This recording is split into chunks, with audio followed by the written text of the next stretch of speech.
성도님들 한 주간도 주님 안에서 평안하셨으리라 믿습니다. 오늘은 고난주일로 지킵니다. 이번 한 주간은 주님이 겪으신 고난을 묵상하고 고난의 의미와 깊이 그 사랑을 기억하기 위해서 제정한 고난주간으로 지킵니다.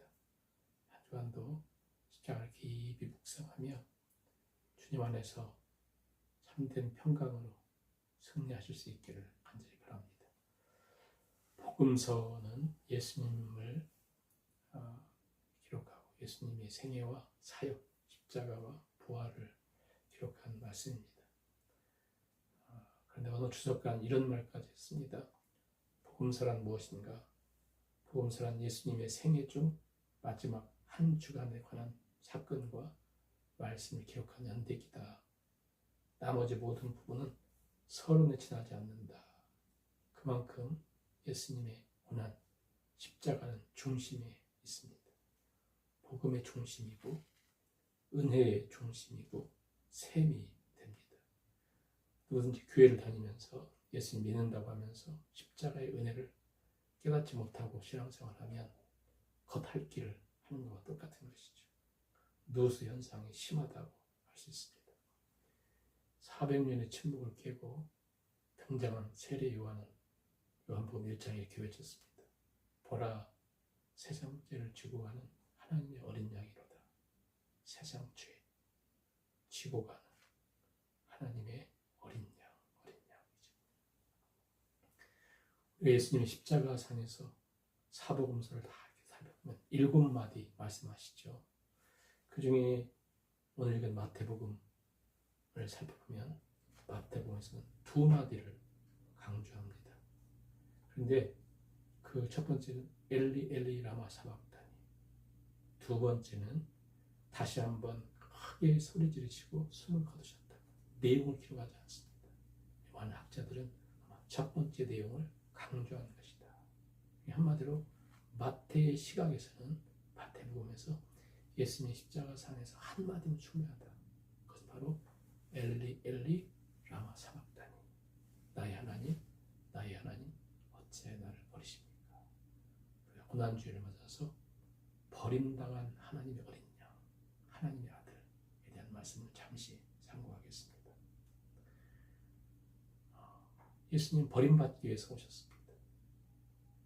가정으로부터 버림을 받고 마을로부터 버림을 받고 왕으로 오셨는데 자기 백성들로부터 버림을 받았습니다.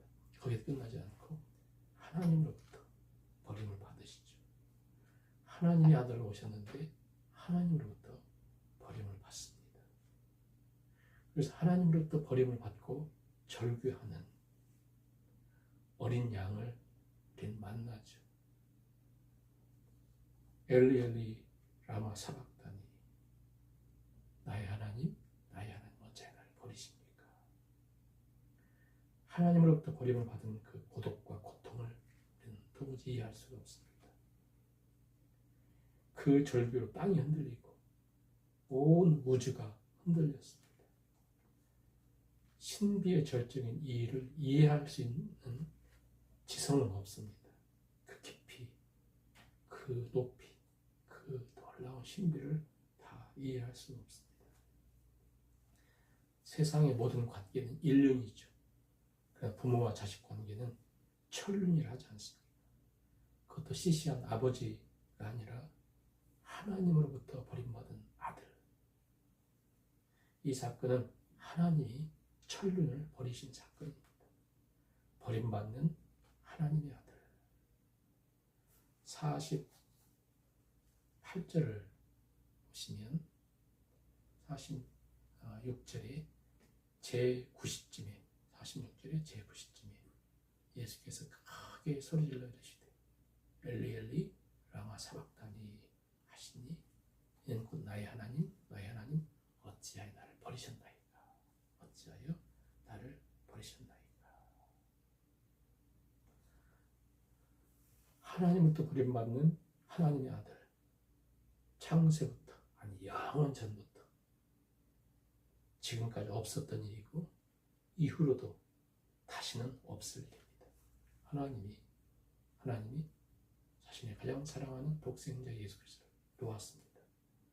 뿌리치셨습니다. 예수님은 단순한 미아가 아닙니다. 하나님 아버지께서 죄에 대한 진노, 심판으로 고의적으로 독생자를 버리시는 것입니다. 예수님은 마치 엄마의 손을 놓친 어린아이처럼 공포와 전율을 느끼죠. 울부짖습니다. 절규합니다. 엘리 엘리 라마 사박다니, 나의 하나님 나의 하나님 어찌하여 나를 버리십니까? 하나님 지금 독생자 예수 그리스도 하나님의 아들 그 위에 하나님의 저주와 진노를 퍼붓고 있습니다. 저 구약의 선지자인 나훔서 1장 6절에 우리 이런 말씀이 있습니다. 인간의 죄에 대한 하나님의 진노가 이렇게 무서운 것을 표현하는데요. 누가 능히 그 분노하심에 서며 누가 능히 그 진노를 감당하려 그 진노를 불처럼 쏟으시 그를 인하여 바위들이 깨어지는도다. 불처럼 쏟으시니 바위들이 깨어지는 그 진노를 지금 하나님 독생자에게 부으시는 거죠. 이전에 세상의 죄악이 간영할 때 하나님은 홍수로 멸하셨습니다. 소돔과 고모라 성이 타락하자 하나님 유황불로 멸하셨습니다. 가나안 땅에 가나안 7족속이 타락하자 그들을 멸절시키신 하나님은 오늘 놀라운 것은 이해할 수 없는 것은 저와 여러분의 죄악을 우리를 심판하지 않고 그 죄를 독생자에게 부으셨다는 거예요. 그 진노와 저주를 하나님의 아들에게 부으신 것입니다. 놀라운 사건이 갈보리에서 일어나는 것이죠. 하나님께서 그 아들을 버리시어 십자가에서 죽게 하셨을 때 하나님 나의 모든 죄와 죄로 말미암은 저주를 그 아들에게 내리고 계신 것입니다. 베드로전서 2장 24절에 친히 나무에 달려 그 몸으로 우리 죄를 담당하셨으니 친히 담당하고 계십니다. 갈라디아 3장 13절 그리스도 예수께서 우리를 위하여 저주를 받은 바 되사 이해할 수 없는 일이죠. 나를 위하여 저주를 받으셨습니다. 하나님이 세상의 죄를 관영할 때 그들에게 죄값을 물었고 소돔과 고모라 성에 그 죄값을 그들에게 물었고 또 가나안 7족에 그들에게 죄값을 물었던 하나님이 저에게 그 죄값을 물었다면 여러분에게 죄와 그 죄값을 물었다면 여기에 한 사람이 살 사람은 없죠. 놀라운 것은 하나님이 죄값을 우리에게 묻지 않고 독생자 예수님께 물으신 것이죠. 십자가 사건 약 700년 전에 이사야 선지자는 그렇게 예언했습니다. 우리는 다 양 같아서 각기 제 길로 갔거늘 여호와께서는 우리 무리의 죄악을 그에게 십자가 그에게 담당시키셨다. 그에게 담당시키셨다. 왜 우리를 죄를 그에게 담당시키셨을까요? 베드로전서 3장 18절에 그리스도께서 한 번 죄를 위하여 죽으사 의인으로서 불의한 자를 대신하셨으니 이는 우리를 하나님 앞으로 인도하려 하심이라. 하나님 앞에 살도록 하나님 화목한 관계. 지난주에 말씀드린 것처럼 하나님의 가스 패밀리로 권속으로 하나님의 가족으로 살도록 놀라운 은총을 허락하신 것이죠. 하나님 편에서는 하나님의 능력의 오른손을 그 아들을 붙들고 있는 능력의 오른손을 아들을 놓으시고 능력의 오른팔로 나를 붙드신 것입니다. 여러분을 붙드신 것입니다. 이 신비는 이해할 수 없죠. 그분의 은혜와 긍휼과 말로 표현할 수 없는 사랑이죠. 그 은총은 우리에게 나타난 것입니다. 이사야 선지자는 여호와의 팔이 누구에게 나타나요? 여호와의 팔이 바로 저에게 여러분에게 나타난 것입니다. 그렇다면 이제 우리는 우리의 손으로 어떻게 우리의 오른손으로 무엇을 붙들어야 될까요? 우리는 예수님 믿으면서 필요에 따라가는 붙들다가 필요에 따라서는 세상을 붙들고 잘 때가 많지 않습니까? 다시 고난주의를 맞고 고난주간을 보내면서 여호와의 발이 누구에게 나타났는가? 독생자 대신 나를 붙드신 하나님의 오른발을 붙들고 믿음으로 살아갈 수 있기를 간절히 바랍니다. 오늘 사는 세상을 얘기하면서 세상은 하나님을 거절하고 하나님을 무시하고 하나님을 모욕하고 함부로 대하고 교회에 출석하는 교인들도 때로는 입술로는 하나님 믿는 것처럼 보이지만 세상을 더 좋아하고 마음은 점점 세상으로 멀어져가는 시대를 삽니다. 이런 시대 속에 예수님이 그 안에 사는 사람, 그 마음에 예수님의 십자가 사건이 실제 사건이 된 사람, 그 사람이 바로 교회요 성도요, 그 진정한 하나님의 권속이 되는 것이죠. 많은 사람들이 말합니다.